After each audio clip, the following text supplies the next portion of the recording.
ಬೆಂಗಳೂರು ಯೂನಿವರ್ಸಿಟಿಯಲ್ಲಿ ನಾನೊಂದು ಟೀಚರ್ ಆಗಬೇಕು, ಪ್ರೊಫೆಸರ್ ಆಗಬೇಕು. ನನಗೆ ಗೊತ್ತಿಲ್ಲ, ಅದ್ರ ಪಕ್ಕದಲ್ಲಿರೋ ವಿಧಾನಸೌಧದಲ್ಲಿ MLA ಆಗ್ತೀನಿ ಅಂತ ಸರ್. ನಾನು ಭಾಳಷ್ಟು ಜನ ಕೇಳ್ತಾರೆ, ಪ್ರದೀಪ್ ಈಶ್ವರ್ ಏನು ಹಣೆ ಬರ ಚೆನ್ನಾಗಿದೆ ನಿಮಗೆ, ಗಾಡ್ ಗಿಫ್ಟೆಡ್. ಎಸ್, 35 ವರ್ಷ ಊಟ ಇಲ್ಲದೆ ಅವಮಾನ ಆಗಿ ಬೀದಿಗಳಲ್ಲಿ ಬೈಸ್ಕೊಂಡು ಚಿಕ್ಕ ವಯಸ್ಸಲ್ಲಿ ಅಪ್ಪ ಅಮ್ಮನ ಕಳ್ಕೊಂಡು, ಅದು ಗಾಡ್ ಗಿಫ್ಟೆಡ್ ಅಲ್ವಾ?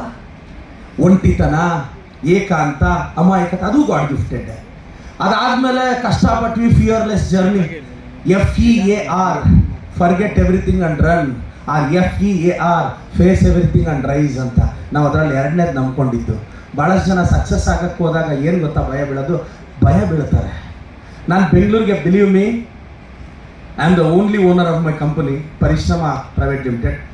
ನೋ ಮನಿ ಎಕ್ಸೆಪ್ಟ್ ನನ್ನ ಹತ್ರ 3 ಕಾಸ್ಟ್ಲಿಯೆಸ್ಟ್ ಥಿಂಗ್ಸ್ ಇದೆ. ಒಂದು ನಾನು ಇಟ್ಟಿರೋ ಐಫೋನು, ಎರಡನೇದು ನಾನು ಇಟ್ಟಿರೋ BMW, ಮೂರನೇದು ಸ್ವಿಸ್ ಬ್ಯಾಂಕ್ನ ಫ್ಲೆಡ್ಜ್ ಮಾಡಿದು ಪರ್ಚೇಸ್ ಮಾಡೋಕ್ಕಾಗ್ದಿರೋ ನನ್ನ ಗಟ್ಸು, ಧೈರ್ಯ. ಇವು 3 ಕಾಸ್ಟ್ಲಿಯೆಸ್ಟ್ ಥಿಂಗ್ಸ್ ನನ್ನ ಹತ್ರ ಇರೋದು. This things are enough to get the life. Exam ಬರಿಬೇಕಾ, ಹೋಗಿ ಬರೆದ್ಬಿಡಿ. ಎಕ್ಸಾಮ್ ವರ್ಷ ಎಲ್ಲ ಓದ್ಕೊಂಡೋಗಿ ಎಕ್ಸಾಮಲ್ಲಿ ಎಕ್ಸಾಮ್ ಫಿಯರ್ ಅಂತ ಭಯ ಬೀಳೋದು. ನಾನು ಕಟ್ಟು ಅಂತ ಯಾರು ಹೇಳಿದ್ರು ನಿಮ್ಮನ್ನ? ಮೆಡಿಕಲ್ ಎಂಟ್ರೆನ್ಸ್ ಪ್ರಿಪ್ರೇಷನ್ ಬರ್ತಾರೆ, ಲಾಸ್ಟಲ್ಲಿ ಪೇಪರ್ ಟಫ್ ಬರುತ್ತಾ ಸಾರ್ ಅಂತ ಕೇಳ್ತಾರೆ. ಈಸಿ ಬಂದಿದ್ರೆ ಬೀದಿಗೆ 10 ಜನ ಕ್ರ್ಯಾಕ್ ಮಾಡೋರು ಎಂಟ್ರೆನ್ಸ್. ಟಫ್ ಬರ್ತಾರೆ, ಅದಕ್ಕೆ ನಿನ್ನಂತವ್ರು ಟ್ರೈ ಮಾಡ್ತಿರೋದು.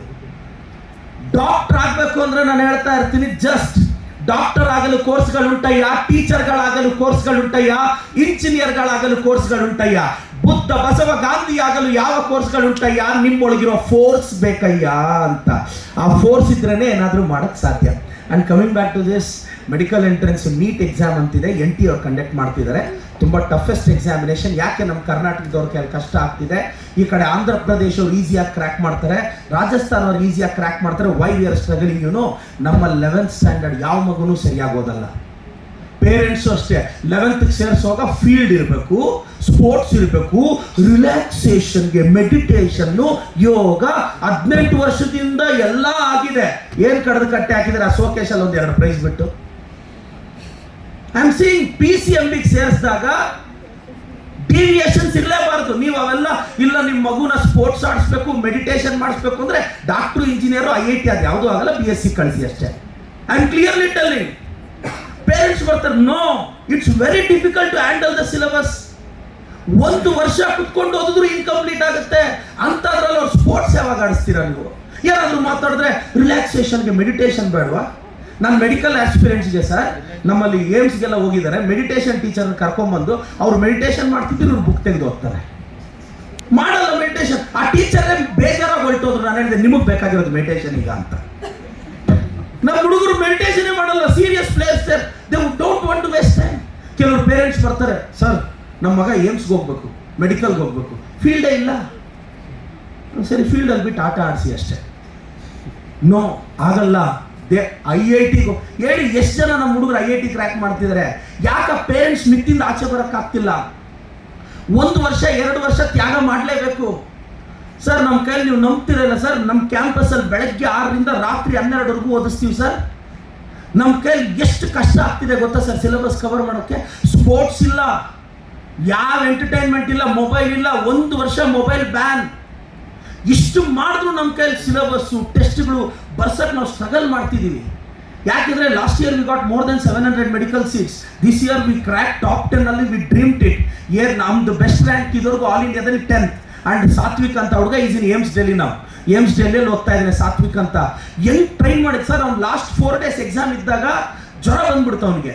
ಮನೆಗೆ ಕಳಿಸಿದ್ರೆ ಅವ್ರ ಅಪ್ಪ ಅಮ್ಮಗೆ ಹೇಳಿದ್ರೆ ಮನೆಗೆ ಕರ್ಕೊಂಡು ಹೋಗ್ತಾರೆ ಅಂತ ಅವ್ನಲ್ಲೇ ಹಾಸ್ಪಿಟ್ಲಲ್ಲಿ ಅಡ್ಮಿಟ್ ಮಾಡಿ ಡ್ರಿಪ್ ಹಾಕ್ಸಿ ರೈಟ್ ಹ್ಯಾಂಡಿಗೆ ಬುಕ್ ಕೊಟ್ಟು ಓದಿಸಿದ್ದೀನಿ ಸರ್ ನಾನು. ಯಾಕೆಂದ್ರೆ ಅವ್ನು Year 1 ನೋಡಿಸ್ಬೇಕು ಅಂತ ಡ್ರೀಮ್ ಇತ್ತು. ಈಗ ಆಲ್ ಇಂಡಿಯಾ 10th ರ್ಯಾಂಕ್.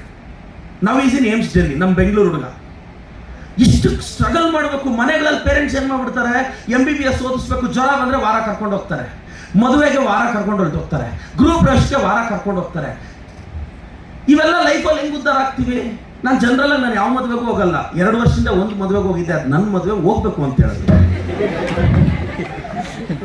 ಮತ್ತೆ ಹೌ ಯು ಅಚೀವ್? ಆ ಮದುವೆಗೆ ಹೋದ್ರೆ ನಿನ್ VIP ಎಂಟ್ರಿ ಆದ್ರೂ ಇರುತ್ತಾ? ಗಿಫ್ಟ್ ನೀನೇ ತಗೊಂಡು ಲೀವ್ ನೀನೇ ಹಾಕಿ ಆ 1 ಕಿಲೋಮೀಟರ್ ಉದ್ದ ಇರೋ ಕ್ಯೂ ಅಲ್ಲಿ ನಿಂತ್ಕೋಬೇಕು. ಅಲ್ಲಿ ಊಟಕ್ಕೆ ಕ್ಯೂ, ವಿಶ್ ಮಾಡಕ್ಕೆ ಕ್ಯೂ. ಅದಕ್ಕೆ ನೀನು ಲೀವ್ ಹಾಕಿ ಕೆರಿಯರ್ ನಾಳು ಮಾಡ್ಕೊಂಡು ಹೋಗೋದಾ? ನನಗೆ ಕ್ಲಾರಿಟಿ, ಈ ಜನರೇಷನ್ ಪ್ರಾಬ್ಲಮ್ ಕ್ಲಾರಿಟಿನೇ ಇಲ್ಲ ಸರ್. ಒಬ್ಬ ಹುಡುಗ ಯಾರೋ ಬಸ್ಸಲ್ಲಿ 2 ಪಾಸ್ ತಗೊಂಡಂತೆ, ಕೇಳಿದ್ರಂತೆ ಯಾಕೆ 2 ಟಿಕೆಟ್ ತಗೊಂಡಂತೆ, ಯಾಕೋ 2 ಟಿಕೆಟ್ ಹೋದ್ರೆ ಸರ್ 1 ಟಿಕೆಟ್ ಕಳೆದೋದ್ರೆ ಇನ್ನೊಂದು ಟಿಕೆಟ್ ಇರಲಿ ಅಂತ. ಸಪೋಸ್ 2 ಕಳೆದೋದ್ರೆ ಬಸ್ ಪಾಸ್ ಇದೆ ಗೊತ್ತಾ ಅಂದಂತೆ. Over insecure. ಅದಿಲ್ಲ ಅಂದ್ರೆ ಇದು, MBBS ಅಲ್ಲಂದ್ರೆ ಬಿಟೆಕ್ ಇಲ್ಲಂದ್ರೆ BSc ಇಲ್ಲ ಅಂದ್ರೆ ಅದು ವಾಟ್ ಇಸ್ ದಿಸ್? 3 ಹೊತ್ತು ಊಟಕ್ಕೆ ಪ್ರಾಬ್ಲಮ್ ಇಲ್ಲ. ಮೆಜೆಸ್ಟಿಕಲ್ ಕಳ್ಳೆ ಬೀಜ ಸೌತೆಕಾಯಿ ಮಾಡಿದ್ರು ಹ್ಯಾಪಿಯಾಗಿ ಬದುಕಬಹುದು. ತಲೆಯಲ್ಲಿ ಇಟ್ಕೊಳ್ಳಿ. ಹಾಕೊಳ್ಳೋ 4 ಜೊತೆ ಬಟ್ಟೆಗೆ, ತಿನ್ನೋ ಅನ್ನ ಸಾಂಬಾರಿಗೆ ಯಾವನು ಸ್ಟ್ರಗಲ್ ಮಾಡಬೇಕಾಗಿಲ್ಲ. ಹೇಳಿ, ಇವತ್ತು ಫಾರ್ಮರ್ಸ್ ಆರ್ ಮೋರ್ ಹ್ಯಾಪಿ. ಅವ್ರು ಬ್ರೇಕ್ಫಾಸ್ಟ್ ಟೈಮ್ ನೋಡಿ 8:30-9 ತಿಂಡಿ ತಿಂತಾರೆ, 1 ಗಂಟೆಗೆ ಊಟ ಮಾಡ್ತಾರೆ, ಕಾಫಿ ಕುಡಿತಾರೆ, ಊಟ ಮಾಡ್ತಾರೆ, ನೆಮ್ಮದಿಯಾಗಿರ್ತಾರೆ. ಇದಕ್ಕೆಲ್ಲ ಸಕ್ಸಸ್ ಬೇಕಾಗಿರೋದು. There something big. MBBSಗೆ ಪ್ರಿಪೇರ್ ಆಗಬೇಕು ಅಂದ್ರೆ 11th ಸ್ಟ್ಯಾಂಡರ್ಡ್ ನಾವು ಚೆನ್ನಾಗಿ ಓದಬೇಕು. It's not so easy. ನಮ್ಮ ಸೌತ್ ಸ್ಟೇಟ್ಸ್ ಅಲ್ಲಿ 11th ಸ್ಟ್ಯಾಂಡರ್ಡ್ ಓದೋದೇ ಇಲ್ಲ. 12th ಚೆನ್ನಾಗಿ ಓದ್ತಾರೆ. Physics 100, chemistry 100, maths 100, biology 100, English 98, Kannada 98, state rank. Entrance ಹೋಗಿರುತ್ತೆ. ಯಾಕೆ NTA ನೀಟ್ ಎಕ್ಸಾಮ್ ಬೇಡ ನಮಗೆ? ನೋಡಿ, ಸೆಕೆಂಡ್ ಇಯರ್ ಟಾಪರ್ ಮಗು ಕೈಯಲ್ಲಿ ನೀಟ್ ಕ್ರ್ಯಾಕ್ ಮಾಡೋಕ್ಕಾಗಲ್ಲ. ಇಂಥ ನೀಟ್ ನಮ್ಗೆ ಬೇಕಾ ಅಂತೀವಿ. 11th ಸ್ಟ್ಯಾಂಡರ್ಡ್ 180 ಕ್ವಶನ್ ಇದೆ ನಮ್ಗೆ ನೀಟಲ್ಲಿ. ನೋಡಿ, ಎಲ್ಲ ನೆನ್ಪಿಟ್ಕೊಳ್ಳಿ. ಮೊದಲು 200 ಇತ್ತು, ಈಗ ಲಾಸ್ಟ್ ವೀಕ್ ಚೇಂಜ್ ಆಯಿತು. 180 ಕ್ವಶನ್ಸ್ ಇರುತ್ತೆ. 95 ಕ್ವಶನ್ ಫಸ್ಟ್ ಇಯರಿಂದ ಬರುತ್ತೆ ಸರ್. 85 ಕ್ವಶನ್ ಸೆಕೆಂಡ್ ಇಯರಿಂದ ಬರುತ್ತೆ. 85 ಕ್ವಶನ್ ಅಲ್ಲಿ ನಮ್ಮ ಸ್ಟೂಡೆಂಟ್ಸ್ 80 ಕರೆಕ್ಟ್ ಮಾಡಿಬಿಡ್ತಾರೆ. 95ಅಲ್ಲಿ 20 ಕರೆಕ್ಟ್ ಮಾಡಲ್ಲ, believe me.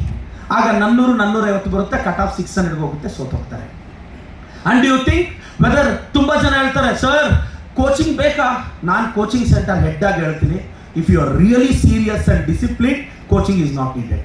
If you are discipline, but ನೀವು ಡಿಸಿಪ್ಲಿನ್ ಆಗಿರಲ್ಲ, ಮನೇಲಿ 2 ಅವರ್ ಕುತ್ಕೊಂಡು ಓದಿ ಅಂದ್ರೆ ಅಡುಗೆ ಮನೆಗೆ 4 ಸಲ ಹೋಗಿ ಬರ್ತೀರಾ. ಹೆಂಗ್ ರ್ಯಾಂಕ್ ಬರುತ್ತೆ? 4 ಸಲ ಅಡುಗೆ ಮನೆಗೆ, 4 ಸಲ TV ಮುಂದೆ ಓದಲ್ಲ.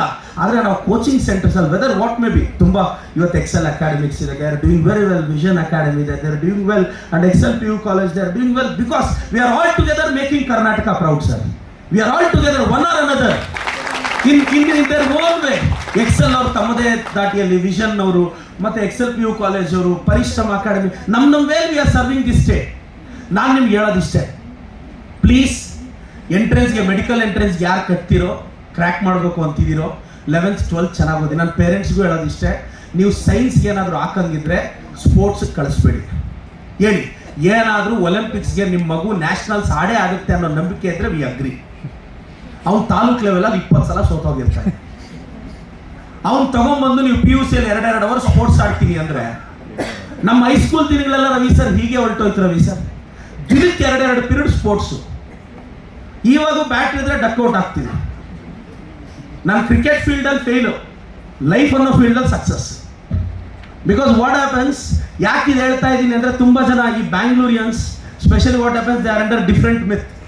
If you are read in CBSE school we crack the exam. No madam, no, sorry, it's not that. Examination ಅಲ್ಲಿ ಕುತ್ಕೊಂಡು 2 ವರ್ಷ ಪ್ರಿಪೇರ್ ಆಗಬೇಕು. ನೋಡಿ, ಇವತ್ತು ಹೇಳ್ತೀನಿ, ಮಿನಿಮಮ್ 6 ಗಂಟೆ 6 ತಾಸು ನಿಮ್ಮ ಮಗು ಕೈಯಲ್ಲಿ ಓದಕ್ಕಾಗಲಿಲ್ಲ ಅಂದರೆ ನೀಟ್ ಎಕ್ಸಾಮ್ಗೆ ಅಪ್ಲೈ ಮಾಡಿಸ್ಬೇಡಿ.